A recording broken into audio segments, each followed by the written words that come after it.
next in step 5, we want to change the insert, update, and delete actions, basically our post, put, and delete to use our DTOs as well, right? So it's going to follow along similar to the logic of what we've been doing, but of course, we're going to be applying some of the good programming practices that we learned in our MVC course to this as well, right? Okay, so let's, again, I'll start with patient, I guess. I'm going to shrink everything down, Control MO. So let's start with put. A put is an update, right? So first thing to do is, of course, we want to work with DTO.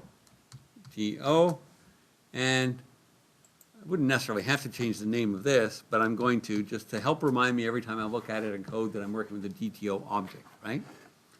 Okay, so basically change this here, DTO, right? So that's good enough. So basically if the ID passed doesn't match the one contained in the object that was passed, then we're going to return a bad request. But hey, wait a second. We know already that we don't want to give as much feedback as possible. So we'll at least give an error message. Oh, I missed a bit of code there in my copy.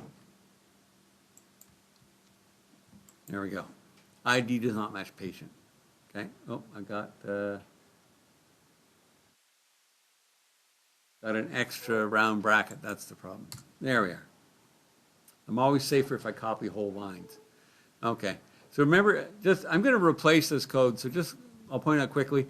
At least it did set up a try-catch. The same thing we saw with MVC controllers. When you first scaffolded them, there was, at least in the update, there was a try-catch of some sort. But at the end, I just want to point out it returns no content. Basically, no content is a status 204, which is one of the success status codes, but it says nothing else to tell you, but it's success, right? Okay. So let me just replace all this with our code and just walk through it, because I think that makes more sense. The next thing I would do in this case, oh, I messed up in my...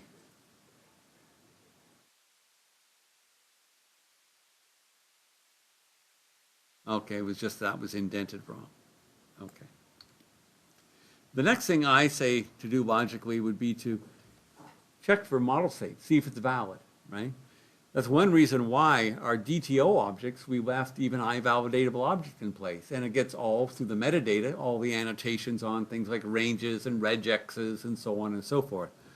So it makes sense if it's going to fail any of those validations, we might as well just get word back to the client as soon as possible. Hey, guess what? We have a bad request here, right?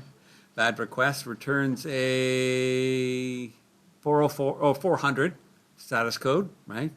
And the model state, well, that actually is a hierarchical object containing the collection of all the errors brought up by the model state checks, right?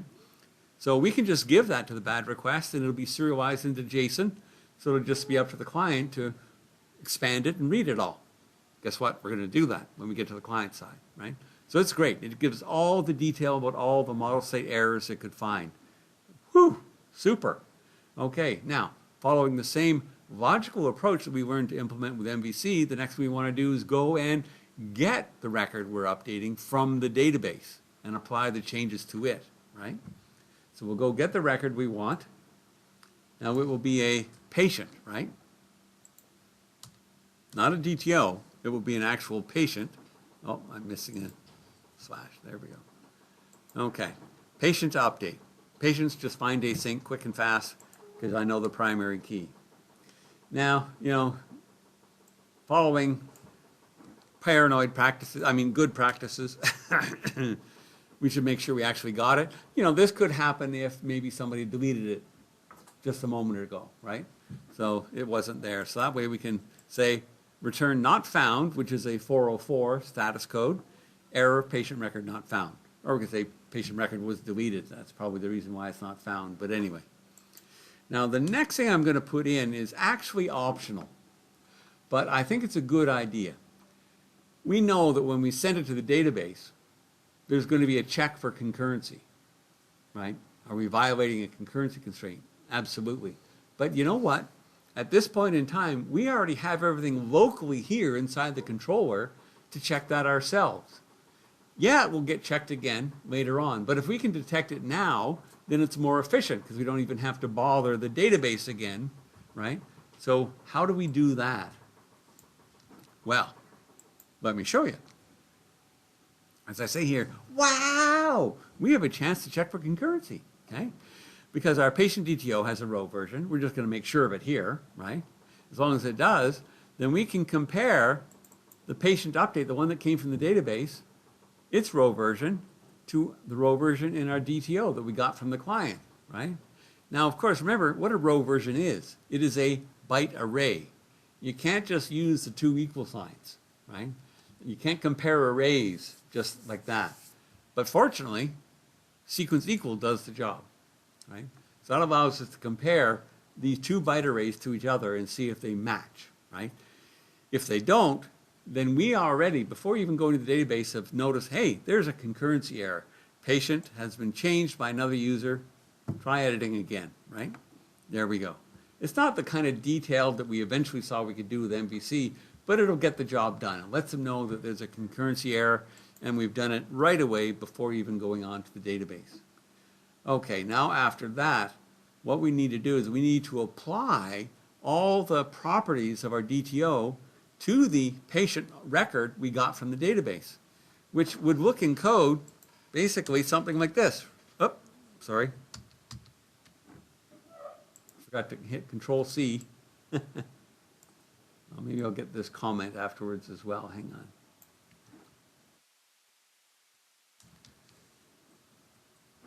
We basically want to do this logically. We want to take the patient DTO, copy it over into our patient update, right?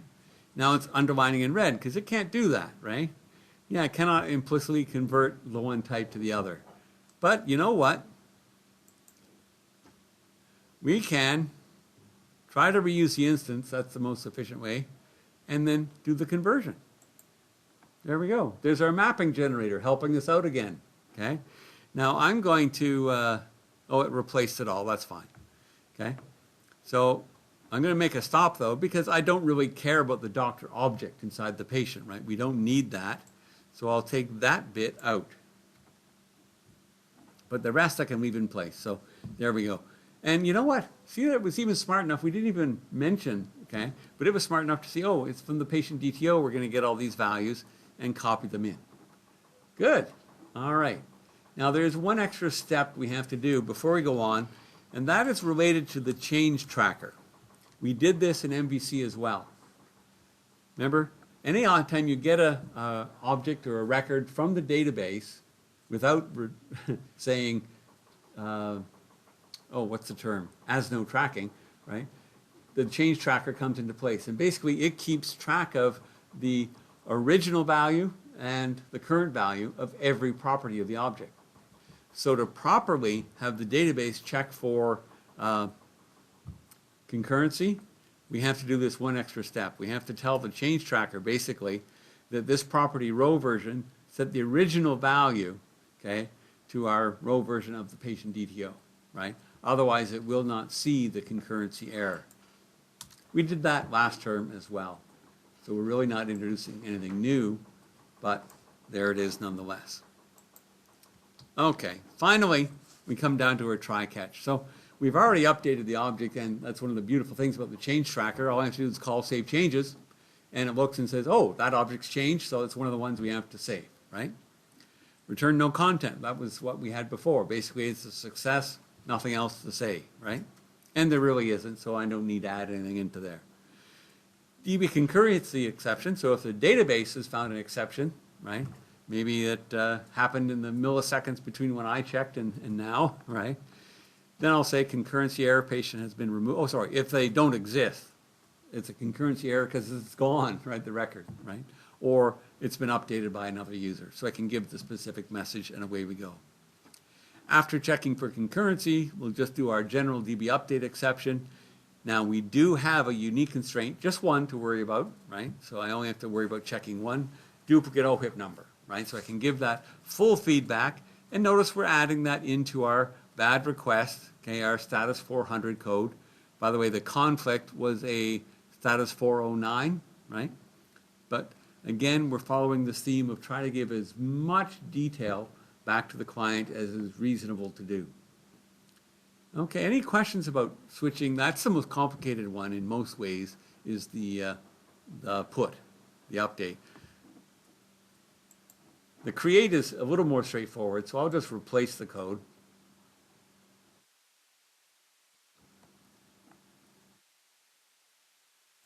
Our post or insert, right? Okay. Again, switching to our DTO objects. We can check model state, return that if there's a problem already, because we've already built the object, so it's able to do that. Again, I could start with this line of code and then inside the brackets, okay, I'll just use my mapping generator and this is what it gives me, right? So I get my patient updated with the values from the patient DTO, and then I add the patient, save changes, bada bing, bada boom, okay? One extra thing here, I should have shown you maybe before I deleted it, but in the original code, it did this created at action business. So when it returns a status code, but it also bundles up, okay, the actual new version of the record, right? So it's going to return the new revised patient DTO back to the client. But before we do so, we want to make sure the DTO has been updated with the changes that the database is responsible for. Two things. It generated the new actual primary key. Remember, up to now, it's just been 0, right? So it would have generated a new integer identity value for the primary key, so we'll copy that over from the database, from the patient. And then the row version as well. Our trigger would have generated a new row version value, because we're using SQLite, and we'll put that into the DTO before it gets returned. Update exception, again checking for a unique OHIP, and away we go. So, the delete, well, this one is really simple, because really, we don't even use, okay? We don't even use the DTO, because there's no need for it. All we have is the ID of the one to delete. I can even leave this code there, that doesn't matter. The only thing I'll change here about our return not found is I might add a message to it. Might as well give them a little bit more detail. Delete error, patient has already been removed, right? Okay, and same thing we did, basically, remember we just did this, we just wrapped the 3 lines of code that were here inside a try catch. There we go. But our catch will be a little bit different. It'll be a DB update exception. But there's nothing, okay, no reason why we can't delete it. So just bad request, delete error, unable to delete doctor. That's going to be different when we get to the patient, unable to delete patient, sorry. When we get to the doctor, then we have referential integrity to worry about. Almost there, folks. So I'm just going to do the doctor controller quickly. I'm going to do all 3 because we've gone through it step by step.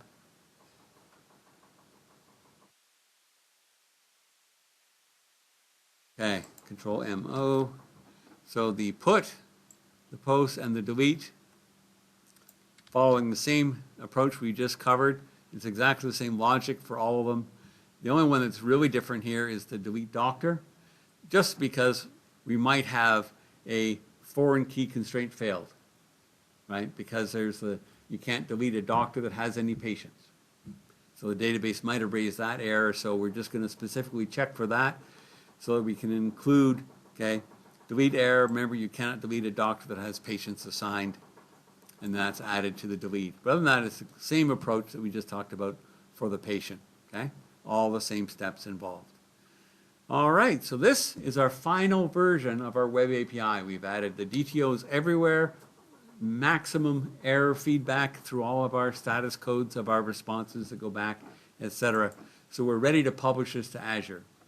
I'll tell you what, I'm not going to take time to do that because I recorded that with the last class and I have a video up for it, unless you really want me to do it. Okay. The only thing I'll maybe mention quickly, if when you publish to Azure, you might want to be able to still use Swagger up there, right? In your program.cs file is this bit of code. If environment is development, we use Swagger. If you're not in development, you don't have Swagger available. So if you don't change this by default, you can go /API/patient, doctor, whatever, and everything works, but you don't have the Swagger interface unless you went to either go into your Azure settings. I have a video up on how to do this already. Change it to development environment in Azure. That's useful if you're working on your MVC even and there's error messages and you can't see them, then you get to see them, right? Or the other thing is just move this out of the if, right? Put it down below before you publish, and then Swagger will be available regardless of you're in development or not. Okay. Well, that is it. I should all save.